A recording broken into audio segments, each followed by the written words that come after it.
এভাবে তেহারি রান্না করলে যে কেউ খেয়ে আপনার প্রশংসা করতে বাধ্য। হ্যালো গাইস, আসসালামু আলাইকুম। কেমন আছেন সবাই? আশা করি ভালো আছেন। আপনাদের দোয়ায় আমিও ভালো আছি, আলহামদুলিল্লাহ। তো এ পর্যন্ত আপনারা যারা দেখতেছেন প্লিজ একটা লাইক দিয়ে ভিডিওটা কন্টিনিউ করুন। তো এখানে আমি 5 কেজি গরুর মাংস নিয়েছি, নিয়ে এখানে হাড় চর্বি মাংস সহ 5 কেজি। তো এখন আমি দিয়ে দিচ্ছি আদা বাটা পরিমাণ মতো। তো পরিমাণটা আমি বলে দিচ্ছি না, আমার আন্দাজ মতো আমি দিয়ে দিচ্ছি। এখন দিয়ে দিচ্ছি রসুন বাটা, সেটাও পরিমাণ মতো দিয়ে দিচ্ছি। ভাজা জিরা গুঁড়া। আর এখন দিয়ে দিচ্ছি মিষ্টি জিরা, মানে অনেকে মৌরি নামে চিনে, আবার অনেকে গমরি নামে চিনে, সেটাও আমি ভেজে ব্লেন্ডার করে নিয়েছিলাম। তো এখন দিয়ে দিচ্ছি গরম মশলা, এখানে সব ধরনের গরম মশলা আছে। এখন দিয়ে দিচ্ছি তেজপাতা। এখন দিয়ে দিচ্ছি মানে স্বাদ মতো পরিমাণ মতো মরিচের গুঁড়া। তো মরিচের গুঁড়া দেওয়া হয়ে গেছে। এখন দিয়ে দিচ্ছি ধনিয়া গুঁড়া। ধনিয়া গুঁড়াটা আমি পরিমাণ মতো দিয়ে এখন বিরিয়ানি মশলা 2 প্যাকেট এখানে দিয়ে দিচ্ছি। এটা রাঁধুনি গুঁড়ার মশলা, মানে বিরিয়ানির মশলা। রাঁধুনিটা অনেক ফ্লেভারফুল, রাঁধুনি মশলাটা অনেক ভালো। তো আমি দিয়ে দিচ্ছি স্বাদ মতো লবণ, দিয়ে এখন আমি পেঁয়াজ কুচি দিয়ে দিচ্ছি। তো আমি যেভাবে রান্নাটা করছি সেভাবে রান্নাটা করলে অনেক স্বাদ হয় খেতে। এখন দিয়ে দিচ্ছি টক দই, এটা আড়ঙের টক দই। এখানে আমি 1/2 কেজির অর্ধেকটা দিয়ে দিচ্ছি, একটু বেশি দিব, 1/2 কেজির অর্ধেকের চেয়েও একটু বেশি দেব। দেখুন আড়ঙের টক দই, এটা কিন্তু খুব ভালো টক দই। সবচেয়ে আড়ঙের টক দইটা ভালো, স্বাস্থ্যের জন্য ভালো। তো তিহারি রান্নার জন্য দিতে হয় সরষের তেল। তো আমি সরষের তেল পরিমাণ মতো দিয়ে এখন মাংসটাকে আমি ম্যারিনেট করে নেব ভালো করে। তো মাংসটা এখানে তো বেশি মাংস, তাই একটু সময় নিয়ে ম্যারিনেট করতে হবে। এখন দিয়ে দেবো মাঝখান থেকে ভেঙে ভেঙে কিছু কাঁচামরিচ। তো এখানে কেন আমি বেশি তেহারি রান্না করছি, আসলে আমার শ্বশুর শাশুড়ি নেই দুনিয়াতে বেঁচে, ওনারা চলে গেছে পরকালে, মারা গেছে। তো ওনাদের মিল্লাত দিচ্ছি, যেহেতু রোজার মাস, আমি প্রতি বছরই আমার শ্বশুর শাশুড়ির নামে মিল্লাত দিই। তো আপনারা যারা যারা আমার ভিডিওটা দেখছেন প্লিজ আমার শ্বশুর শাশুড়ির জন্য দোয়া করবেন, মন থেকে দোয়া করবেন, ওনাদের যেন আল্লাহ জান্নাতবাসী করেন। আসলে বলা যায় না খাদ্য কীভাবে লেগে যায়। আপনারা সবাই মন থেকে দোয়া করবেন আমার শ্বশুর শাশুড়ি যেন জান্নাতবাসী হয়। তো এখন আমি চুলায় বসিয়ে দিলাম। চুলায় বসিয়ে দিয়ে এই দেখুন আমি একটু নেড়ে ছেড়ে দিচ্ছি, যেহেতু বেশি মাংস একটু অসুবিধা হচ্ছে, আর গ্যাসের চুলা তো একটু অসুবিধা হবে, তো সমস্যা নেই। আমি একটু নেড়ে ছেড়ে দিয়ে আমি আবার ঢাকনা দিয়ে ঢেকে রান্নাটা করে নেব। আমি যেভাবে তেহারিটা রান্না করছি ঠিক সেভাবে রান্না করলে স্বাদ মুখে লেগে থাকবে আসলে। তো আবারও আমি ঢাকনাটা উঠিয়ে দেখিয়ে দিচ্ছি, আরেকবার নেড়ে ছেড়ে দিচ্ছি। আর এই তেহারিটার মধ্যে আমি আলু দেব। আমি আলুটা মানে আরেকটা চুলায় আমি ভেজে নিয়েছি ভালো করে। এখন আমি কেওড়া জল দিয়ে দিচ্ছি।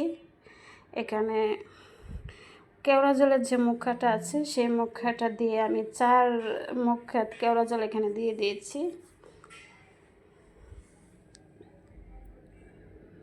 দিয়ে একটু নেড়ে ছেড়ে একটু মিশিয়ে নিচ্ছি। আসলে কেওড়া জল না দিলে তেহারির যে একটা ফ্লেভার, একটা গ্রান, সেটা আসবে না। কেওড়া জলটা দিতেই হবে, এটা স্কিপ করা যাবে না, সেটা দিতেই হবে। এখন আবার ঢাকনা দিয়ে ঢেকে দিচ্ছি। এই দেখুন এই কালারটা কত সুন্দর এসেছে, আর মাংসটাও সিদ্ধ হয়ে গেছে, রান্নাটা হয়ে গেছে প্রায়। এখন যে আমি বেজে রেখেছিলাম আলুটা, একদম ভালো করে বেজে রেখেছিলাম, ভাজাতে সিদ্ধ হয়ে গেছে। আমি মানে পাশের চুলায় আমি ভেজে আলুটা এখন মিশিয়ে দিচ্ছি। এটা সিদ্ধ হওয়ার কিছু নেই, শুধু জাস্ট মাংসটার সাথে মিশিয়ে দিলেই হবে। এখন দেখুন এখানে আমি 5 কেজি মাংসের মধ্যে 1.5 কেজি আলু দিয়েছি।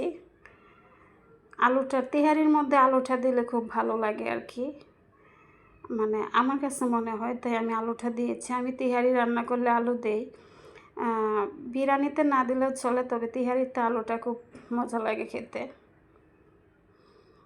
তা আমি আলুটাকে মিশিয়ে নিয়েছি, আরেক প্যাকেট বিরিয়ানি মশলা আমি উপর থেকে দিয়ে দিয়েছি।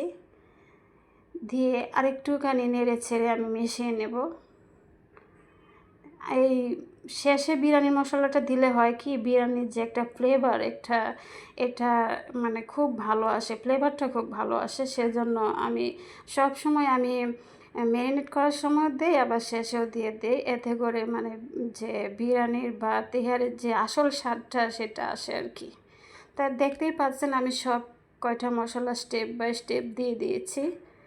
দিয়ে এখন আমি দমে রেখে দেব 5 মিনিটের জন্য চুলায়। তো এখন আমি 5 মিনিট তো রেখে দিয়েছি। এখন আমি তেহারিটা রান্না করতে চলে আসলাম। আমি দিয়ে দিয়েছি সরষের তেল, আর দিয়েছি ওই যে বেরেস্তাটা ভেজে রেখেছিলাম, এই বেরেস্তা ভাজার তেলটা আমি দিয়ে দিয়েছি। দিয়ে তেলটা গরম হয়ে গেছে, এখন আমি চালটা দিয়ে দিয়েছি। আমি আসলে 3 ভাগে রান্না করব, যেহেতু এতটা তেহারি রান্না করতে হবে, আমি 3 ভাগে রান্না করব। তো 1 ভাগে আমি বসিয়ে আপনাদেরকে দেখিয়ে দিচ্ছি। তো আমি চালটা ধুয়ে আধা ঘন্টা রেস্টে রেখে দিয়েছিলাম। আমি লবণটাও দিয়ে দিয়েছি স্বাদ মতো।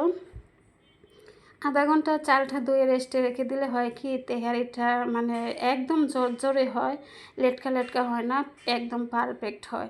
আর আমি ভালো করে চালটাকে ভেজে নিয়েছি, দেখতেই পাচ্ছেন একদম জোরে করে ভেজে নিয়েছি চালটা, একদম ভাজা হয়ে গেছে।